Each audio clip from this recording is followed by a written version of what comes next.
राम राम. मी Prakash Mahajan, Mahajan and Mahajan YouTube चॅनलसाठी.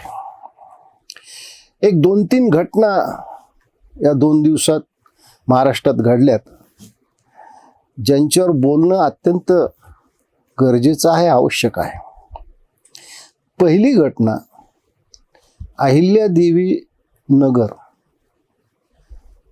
इथल्या महानगरपालिकेत सर्वसाधारण सभेमधून श्रीपाद छिंदम नावाच्या नगरसेवकाला इतर नगरसेवकांनी अक्षरशः, आता धक्के मारून म्हणता येत नाही, पण त्यावेळेस परिस्थिती आली होती, त्याला बाहेर काढलं, त्याच्यासमोरचे सगळे कागद फेकून दिले, त्याचा माईक तोडला. कारण या छिंदमने काही वर्षापूर्वी छत्रपती शिवाजी महाराजाविषयी जे काही उद्गार काढले, याला खरं म्हणजे अहिल्यानगरच्या मध्ये दिल्ली गेटवर जाहीर फटके मारायला पाहिजे होते. मला हे कळालं नाही की या श्रीपाद छिंदमला कोणत्या पक्षानं नगरपालिकेसाठी तिकीट दिलं, कोण पक्ष आहे तो, आणि त्याही पेक्षा जनतेने आपल्याला निवडून दिलं. म्हणजे छत्रपती शिवाजी महाराजाविषयी आमच्या मनात काय असतं याच्यावरून लक्षात येतं ना. जर याला कोणत्या पक्षाने तिकीट दिलं, तो पक्ष सुद्धा गुन्हेगार आहे. समजा पक्षाने कोणत्या तिकीट दिलं नाही, हा अपक्ष आला, तर त्या वॉर्डातली जनता सुद्धा तेवढी दोषी ना, जिने अशा माणसाला निवडून दिलं. आणि काल त्याला ज्या पद्धतीनं बाहेर काढलं, ते एका पद्धतीने योग्य होतं ना. पण मला हे कळत नाही की अशा लोकांना निवडून द्यायचं आणि पुन्हा बाहेर काढायचं, यापेक्षा या लोकांचं राजकारणात ते उभा राहिले नाही पाहिजेत.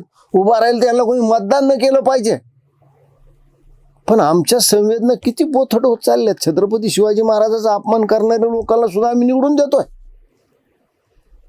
खरं म्हणजे हा विचार करणं गरजेचं आहे. ज्या अहिल्यानगरमध्ये परवा रामनवमीचं आपल्या मिरवणुकीवर दगडफेक झाली, ही बातमी आहे. ते जेवढे गुन्हेगार आहेत, तेवढे छिंदमला निवडून देणारे सुद्धा गुन्हेगार आहेत. आता अशोक खरातचं प्रकरण, अजून त्याचा धुराळा खाली बसतो न बसतो, मध्येच आमचे नरर झिरवळ ते उभं राहिले. आणि आता नवीनच एक बुवा निघालेत, काहीतरी वैद्य नाव त्यांचं, ते पुण्यात आले. एका महिलेला म्हणले, मी शंकर तू माझी पार्वती. ती महिला कशी तयार झाली? असे बुवा कशामुळे निर्माण होतात की भोळ्या भाबड्या जनतेचा, मग ते स्त्री असो पुरुष असो, यांचा हे फायदा घेतात. हा स्वतःला, हा वैद्य, याचे फोटो बऱ्याच लोकांबरोबर आहेत. आता ह्या वैद्याला काय शिक्षा केली पाहिजे? तू स्वतःला शंकर म्हणवतोस ना, शंकराचा त्रिशूळ तुझ्या पार्श्वभागात घातला पाहिजे, म्हणजे तुला लक्षात येईल की शंकर काय भानगड येते. आणि याला सुद्धा कठोरातली कठोर शिक्षा झाली पाहिजे, याची सुद्धा पोलिसांनी कस्टडी घेतलीच पाहिजे. जोपर्यंत असे 2-4 बुवा तुम्ही जाहीर लटकवत नाही, तोपर्यंत ही बुवाबाजी संपणार नाही. दुर्दैवाची गोष्ट आहे, ज्या आसाराम बापूला अल्पवयीन मुलीच्या लैंगिक शोषणाविषयी जन्मठेप झाली, हा माणूस प्रभू रामचंद्राच्या दर्शनाला जातो, त्याला मंदिरातच कसा प्रवेश दिला जातो? कारण न्यायालयामध्ये याचा गुन्हा सिद्ध झाला आणि याला जन्मठेप झालेली आहे. त्या प्रभू रामचंद्राला काय वाटलं असेल की असे गुन्हेगार माझ्या दर्शनाला येतात? खरं म्हणजे जनतेने विचार करायला पाहिजे. याहूनही एक दुर्दैवी घटना परवा या महाराष्ट्रात, मराठवाड्यात, परभणी शहरात घडली. परभणी शहरामध्ये, महानगरपालिकेमध्ये उद्धव बाळासाहेब ठाकरे या गटाची सत्ता आहे.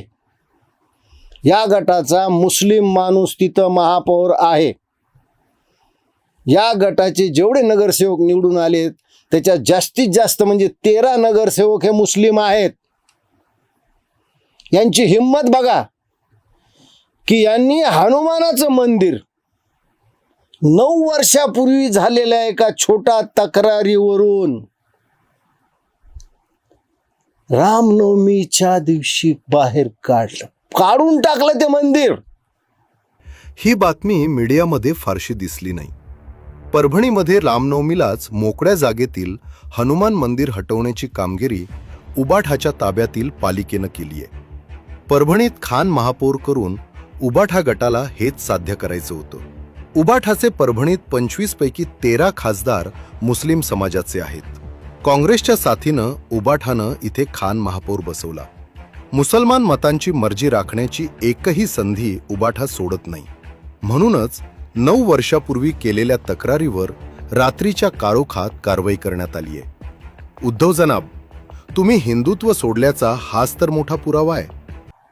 मला सांगा, ज्या बाळासाहेब ठाकरेंनी हे जाहीर म्हटलं होतं की बाबरी मस्जिद पाडणाऱ्यामध्ये जर माझे शिवसैनिक असतील तर त्यांचा मला अभिमान आहे, छाती ठोकपणे सांगणारे अख्ख्या जगात या विश्वास फक्त बाळासाहेब ठाकरे, हिंदू हृदय सम्राट बाळासाहेब ठाकरे होते, ज्यांनी हा अभिमान बाळगला की माझ्या शिवसैनिकांनी बाबरी मस्जिद पाडली.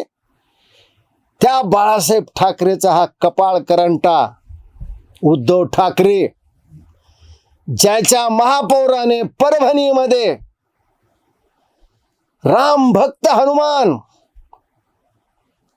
आपण रामाची कल्पना हनुमानाशिवाय करत नाहीत आणि हनुमानाची कल्पना रामाशिवाय करत नाहीत, त्या हनुमानाचं मंदिर पाडलंय. हे गुन्हेगार आहेत तिथले खासदार, तो बंडू जाधव, तो महापौर, तिथला आमदार, हे सगळे गुन्हेगार आहेत.